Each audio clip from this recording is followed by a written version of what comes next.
Hello, my name is Brianna Taylor, and today I will be presenting Investigating the Link Between Premenstrual Disorders and Perinatal Depression, a nationwide register-based study from Sweden. Why is this important and why did I choose this? As a future healthcare provider, I am dedicated to supporting causes that will help the overall betterment of the community, especially women's health issues. Therefore, I chose a study that did a great job at analyzing researchers based out of Sweden that studied the bidirectional relationship between premenstrual disorders or PMDs and perinatal depression or PNDs. So first, I would like to just go over the objectives of the study. The first objective aimed to examine whether women with premenstrual disorders are at an increased risk for developing perinatal depression.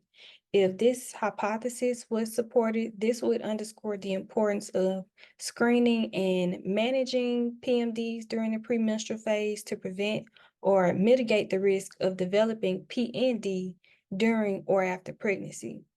The second objective is to explore the bidirectional relationship between PMD and PND.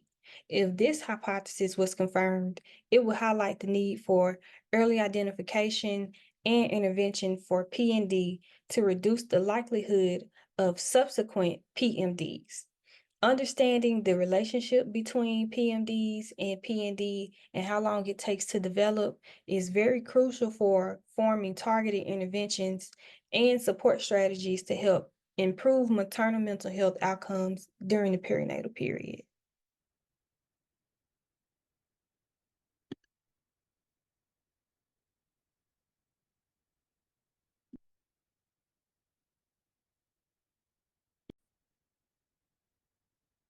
So how did they collect the data? The methods used for data collection involved a combination of approaches. Participants in the cohort will undergo a baseline assessment during pregnancy or shortly after childbirth.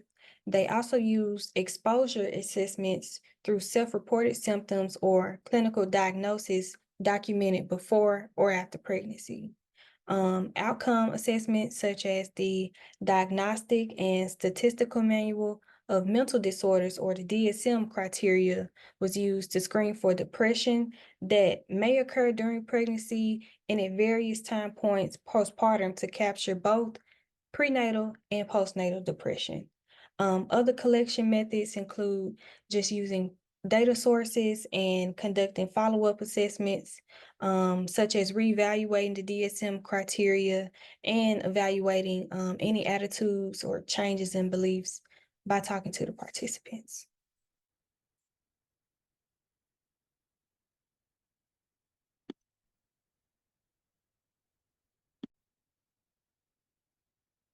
The adequacy of the data collection methods were very robust and comprehensive, although there is still room for some improvement. I think that they would still be considered adequate enough for addressing the research questions. Um, I think it did a great job at generating reliable evidence on the association between PMDs and PND. The study used consistent data collection procedures as well as standardized instruments to enhance reliability. They also use adequate data collection methods by use of medical records, self-report questionnaires, and other methods to help enhance the data completeness through the use of quality control measures. The quality control measures included training data collectors, the standardization of data collection procedures, as well as regular monitoring of data completeness and accuracy. Additionally, the study's longitudinal design likely included many follow-up. Well, it didn't likely, but it included follow-up assessments during pregnancy and at various time points postpartum to capture both the prenatal and postnatal depression.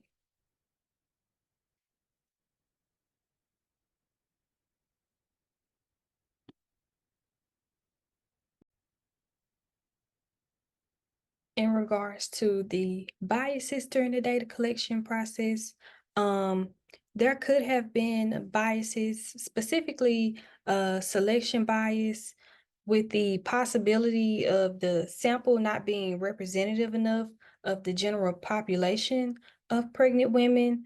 Um, there also could have been a healthy volunteer bias.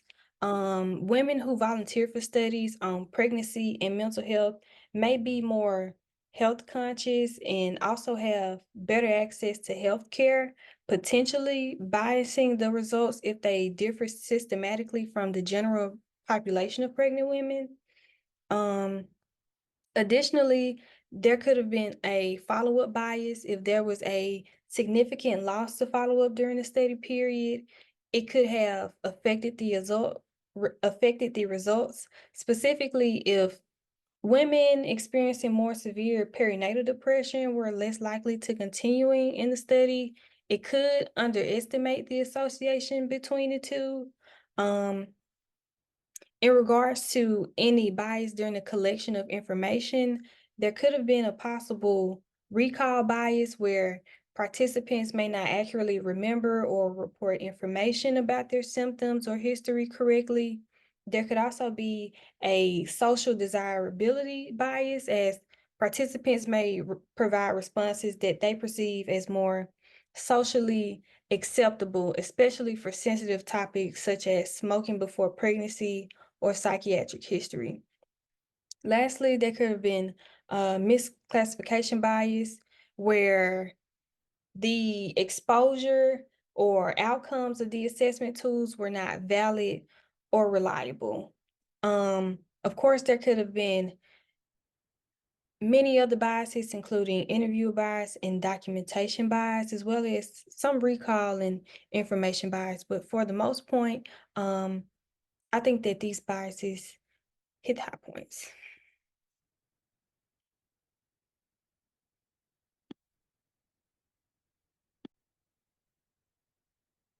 The analytical techniques used for the study included several different types.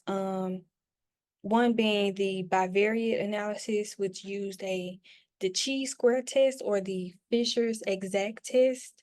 They also used main analysis, which included logistic regression models that were used to estimate odds ratios or hazard ratios. They also used stratified analysis, sibling comparisons, descriptive statistics, and sensitivity analysis. Um, the use of all of these techniques employed a very comprehensive and analytical approach while controlling for potential confounding variables at the same time.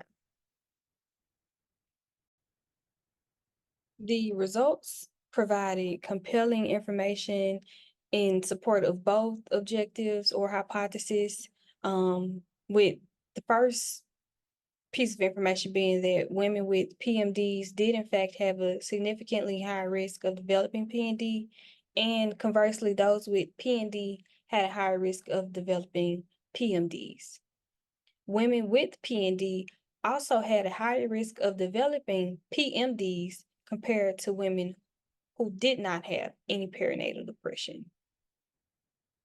The association between the two varied based on the history of psychiatric disorders before pregnancy. In women without a history of psychiatric disorders, the association between the two was much, much stronger in comparison to those with a history of depression or other psychiatric disorders. The researchers used several methods or strategies to control for confounding variables, including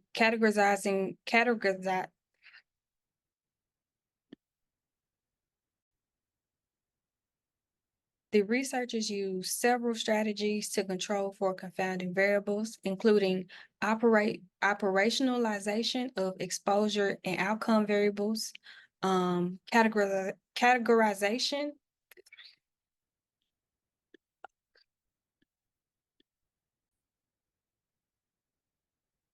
The researchers used several methods for controlling the confounding variables, including operationalization of exposure and outcome variables, consideration of confounding variables, which they identified several other variables, the categorization of the variables specifically into categories such as maternal age, country of birth, and educational level, into discrete groups to help facilitate the analysis.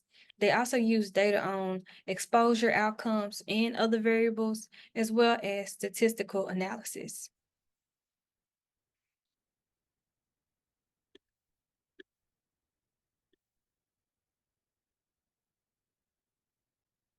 The strengths of the study include its study design, longitudinal approach, comprehensive adjustment for confounding factors, clinical relevance, as well as its contribution to the credibility of its findings, as well as its significance in the field of women's mental health.